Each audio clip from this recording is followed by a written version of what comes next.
أذكركم قصة رجل ابتلي بالدين، كثرت ديونه وما استطاع أن يسددها، وتكالب الناس عليه، أصحاب الدين تكالبوا عليه يطلبونه الدين، فذهب إلى أحد التجار واستدان منه مبلغ 500 دينار.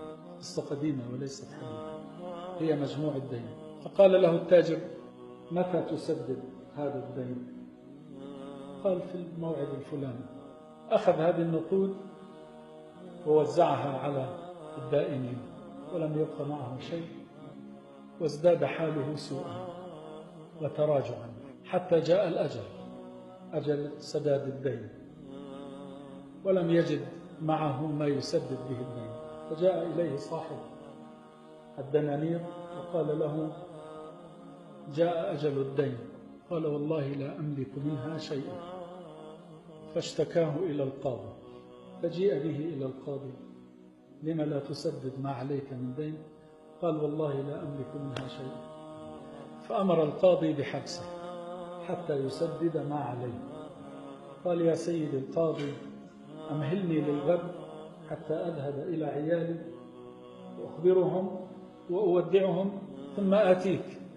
قال: وما الضمان أن تأتي في الغد وقد حكمت عليك بالسجن؟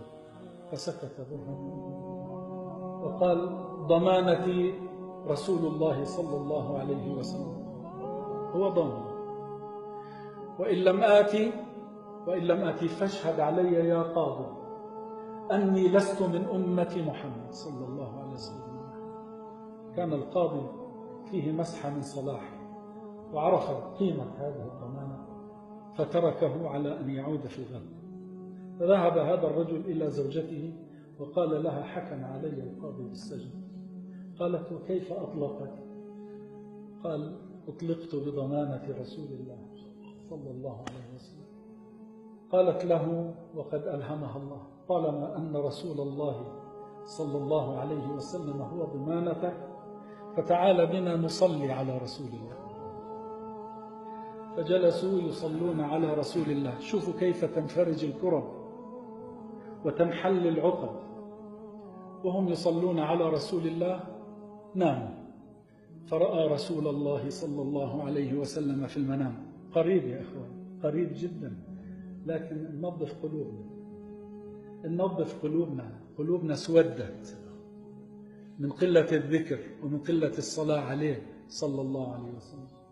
فرأى رسول الله صلى الله عليه وسلم في المنام، وأنتم تعلمون: من رآني في المنام فقد رآني حقا. قال له: يا هذا، إذا كان الصباح فاذهب إلى الوالي وقل له أن يسدد عنك دينك. أقرئه مني السلام وقل له: يقول لك رسول الله صلى الله عليه وسلم: سدد عني ديني لفلان.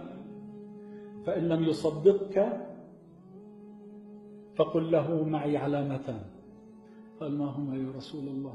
قال: قل له: إنك أيها الوالي تصلي على رسول الله صلى الله عليه وسلم في الليلة الواحدة 1000 مرة، وفي الليلة الأخيرة أخطأت في عدها، وأخبره أنها قد وصلت كاملة. واستفاق الرجل في الصباح، خرج إلى عند الوالي. قال للوالي: رسول الله صلى الله عليه وسلم يقرئك السلام ويقول لك: سدد عني ديني. قال: وما علامة صدقك؟ قال: علامة صدقي أنك تصلي على النبي صلى الله عليه وسلم في الليلة 1000 مرة، وفي آخر ليلة أخطأت في العدد ويخبرك أنها قد وصلت كاملة. فبكى الوالد، فأعطاه 500 دينار من بيت المال، وأعطاه 2500 دينار من ماله الخاص. قال: اذهب إلى القاضي. فذهب إلى القاضي ووجد القاضي يتحرك شوقا لرؤيته. قال: تعال، ببركتك رأيت رسول الله صلى الله عليه وسلم. وإذا بالقاضي يجهز 500 دينار إلى جواره ويقول: خذ هذه الأموال وسدد بها دينك، فإني رأيت رسول الله. القاضي فإني رأيت رسول الله صلى الله عليه وسلم يقول: إذا سددت عن هذا دينه وفينا عنك يوم القيامة.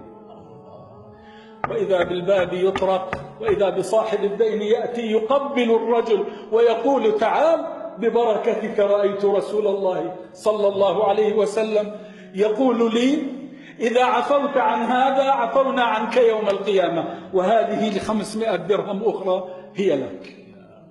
جاء مديون ب500 دينار وعاد إلى بيته ب4000 دينار ودينه قد سدد. هذا معنى من معاني الصلاة على رسول الله، ليس فقط من أجل الآخرة، من أجلك